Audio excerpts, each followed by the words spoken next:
Neighbours. Everybody needs good neighbours with a little understanding. You can find the perfect blend. Neighbours should be there for one another. That's when good neighbours become good friends. Matt! Look, we were just mucking around. He has just stolen my bike. I really don't think the police are going to think that's very funny. We're not going to go to the police. Well, why shouldn't I, Sharon? Because it was your fault. If you hadn't had a go at him about being stupid, he never would have done it. You should know how touchy he is about his dyslexia. I wasn't referring to that. Well, what did you expect him to think when you called him an idiot? Because he was acting like one. He's not going to get away with this. Yeah, we just thought we'd come over and remind you about the company meeting this afternoon. Well, I can't see why you thought you'd have to do that. I'm hardly the forgetful type. Now, I've read the pamphlet you've given me, and I know exactly what is required of a company director. Just tell me the time and the place, and I shall be there ready to do my duty. Well, we thought we'd keep it pretty informal and just have it over lunch at the Waterhole. At the Waterhole? But I thought a company directors meeting should be confidential. We've only got a few things to discuss, so we might as well do it in a relaxed atmosphere. It all sounds very casual to me. I thought you two took business seriously. Hillary, we do. Look, if necessary, we can have it at the office, if you like. We just thought we'd like to take you to lunch, that's all. Oh, well, I suppose it'll be all right. Although somewhere a little more upmarket than the Waterhole. Oh, dear, whatever now. I can see I'm going to be late. I have to word with you. Am I?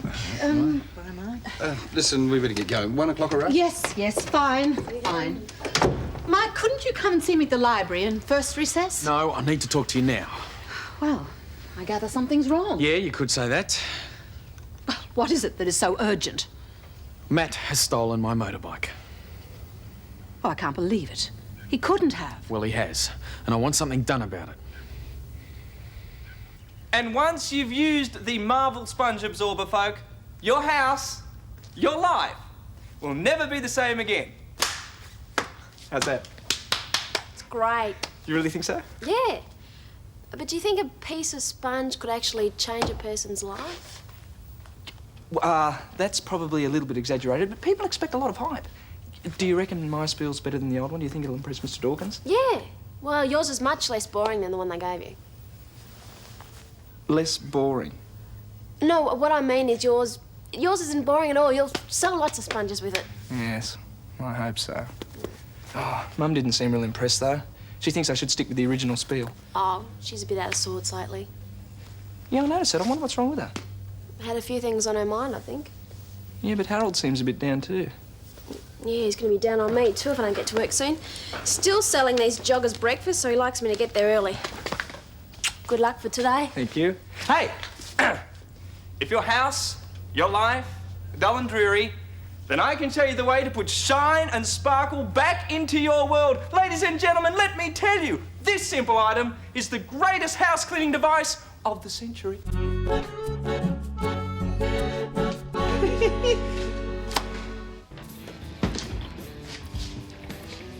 Your racing test won't be long. I don't mind waiting so long as the company's good.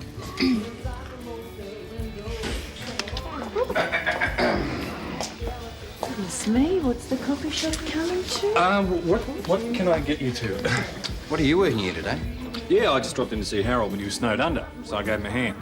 As soon as Bronny gets here, it's off to the travel agent. Oh, blimey. Mm-hmm. So, what's it to be? Sandy beaches or snowy slopes? Who won? I did. Jane saw the error of her ways. It was pretty easy, just sort of like puttied my hands. Come on, Gail, let's get away from these chauvinists. Right.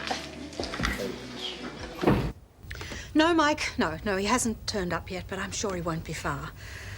He might even turn up at the school. Yes, I will. Yes. Bye. Oh, thank heavens. Yeah, I'm fine. Well, what on earth were you thinking of? Is the bike all right? Of course it is. I mean, I can ride. Matthew, you're hardly experienced. You might have injured someone or killed yourself. What on earth were you thinking of? Well, he hassled me. I mean, I got angry, you know? Oh, so you stole his bike. That makes great sense, doesn't it?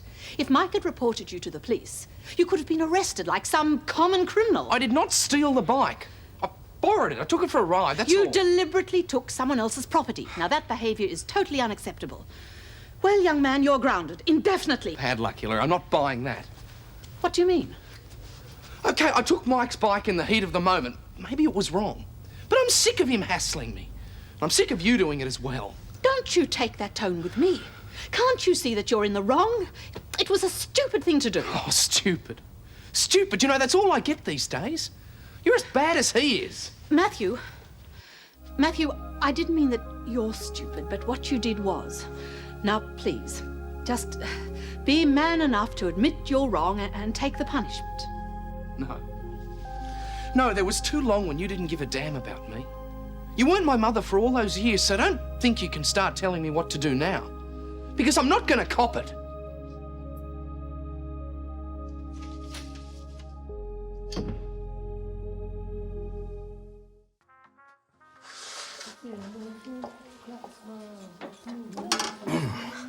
There you go. Oh! Lucky I saw you. I saw you first. Guess what he's still doing in here? Oh, I sort of got trapped. Harold had to go out and see some supplies. I couldn't leave Bronnie here by herself. You old softy. Thought you might have been mad at me. Really, why? Oh, about this honeymoon. Look, I don't care where I go, as long as it's with you. Well, I feel exactly the same way. And to be honest, I've come around about the idea of going to Bali. You sure? Positive. I don't know, I've just been forcing things on you. Like, I knew you weren't keen on that double wedding. Oh, look, I've been thinking about that too. It's fine. I'm sure every girl wants to, well, be the centre of attention on a wedding day, but I don't mind sharing it with Kerry, as long as she doesn't look better than I do. No one could. We should start thinking about a venue for the wedding too. Talk to Kerry and Joe about it. I mean, I'd really like a fairly traditional wedding, but I'm not so sure how Kerry would feel about it. Well, in that case, we should organise a summit meeting.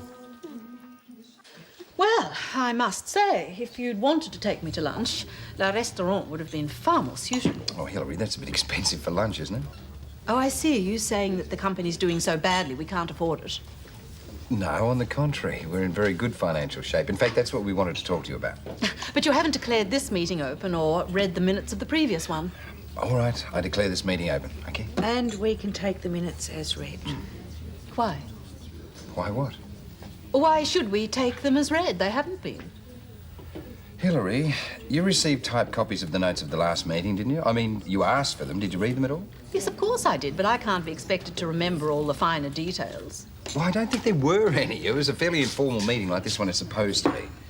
All right, Paul, all right. I'll read them all again when I get home tonight. Now, who is taking the minutes of this meeting? I am. It doesn't seem right or proper that one of the directors should be taking the minutes. Oh, Hillary, look, can we just keep this simple? It's not meant to be a major meeting. We're just doing it because it's required. Oh, so then it's really all a mockery. Oh, not at all. Look, I've got some news which I think will interest you, I'm sure. Now, as I said, we've had a very, very good financial year. Occupancy rates at the hotel are up 7%. And we happen to have sold a parcel of land at Elliott Park. I hope you got a good price for it. Yeah, an excellent one. And we thought we'd use that money to buy out your share of the company. I beg your pardon. Well, I mean, we're very grateful that you helped us out when you did, but now that we're in a position to do so... Oh, and I this thought is your way of showing gratitude, is it? Just to push me out? Hillary, we're not doing that. I mean, we thought you'd bought in for a period of time, and now we think you'd probably like to have your money back. If the company is making a profit, I can't see why you should think I'd want to sell out. Or when you're in trouble, it seems you can't do without me. Or my money, I should say. But now you're having a little success, you want to simply cast me aside like an old boot. Hillary, we simply made the offer because we thought it was what you'd want. What I want, Paul, is to remain part of the company, and I have no intention of selling out. Now, please make sure that that is recorded in the minutes.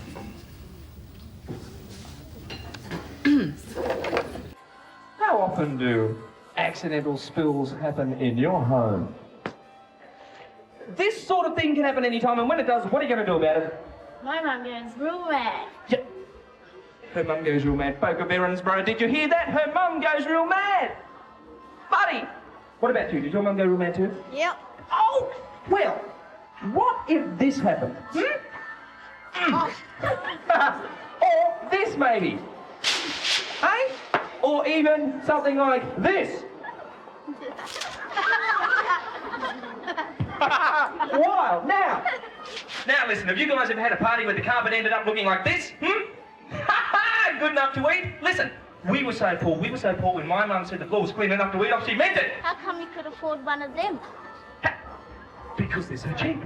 You wouldn't believe, it's hard to conceive that something so fantastic could be so cheap. And it would get rid of that stain in seconds. Yeah? Yeah? Well, look, check it out. Ha!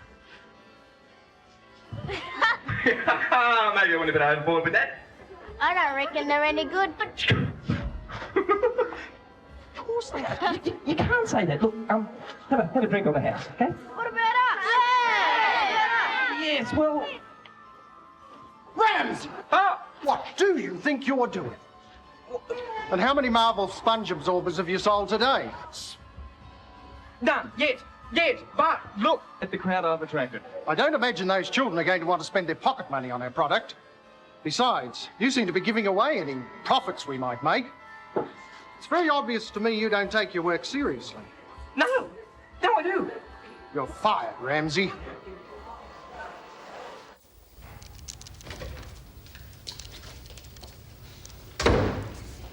And you were coming home for lunch?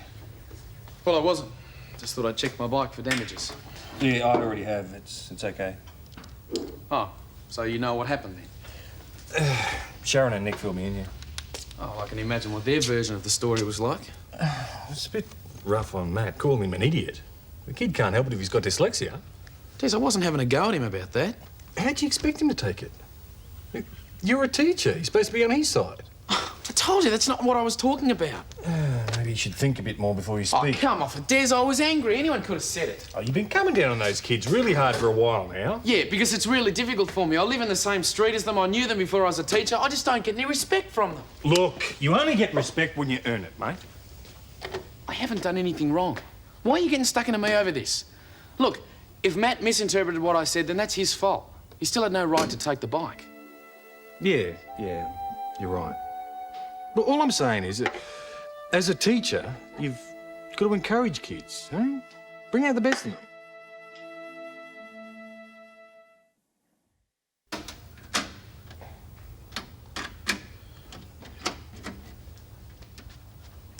Well, Matthew, I didn't know you were home. No, I came in a couple of minutes ago. I've just been making some scones. How about afternoon tea? No, thanks. Matthew, about the way you spoke to me this morning. Yeah, I know. I shouldn't have yelled at you like that. I was angry, okay? I'm sorry. Yes, well, that's hardly an excuse. Oh, dear, I hope that's not more trouble. Well, I haven't done anything else wrong. I should hope not. You've done quite enough already. Oh, Mike. Now, if you've come to find out about Matthew's punishment, I'm already going to deal with the matter. Well, I'd like to handle it myself, if that's all right with you. I don't want you harassing him in his own home. I'm not going to harass him. I just want to talk. So, if we could have a word alone. Yeah, it's okay, Mum. Yes, very well. Come in. Now, I'll be in the kitchen, and I don't want to hear any raised voices. I trust you'll both have the manners to remain civil. Look, Mike, if you've come to give me the big lecture Matt, I about... haven't. Okay, straight. I shouldn't have taken your bike. I'm sorry. I did the wrong thing, and it won't happen again, okay? Okay. Well, that's it. No. No, it seems I owe you an apology. Me? Well, those remarks I made about you being an idiot, you obviously took them as some reference to your dyslexia. Well, of course I did. What else would you have meant? Well, believe it or not, that's not what I was talking about. I meant you were acting like an idiot, mucking around on my bike. Nothing else. But I guess, as a teacher, I should have known better than to say something like that. Maybe you didn't mean it the way it sounded, eh? Yeah, well, the thing is, I think I've been a little bit heavy, not just on you, but on Nick and Sharon as well. We think so, yeah. Yeah, well, I'm sorry. And I'll try and ease up. Look, Mike, if you give us a fair go, we want to give you one too, you know? Yeah, fair enough.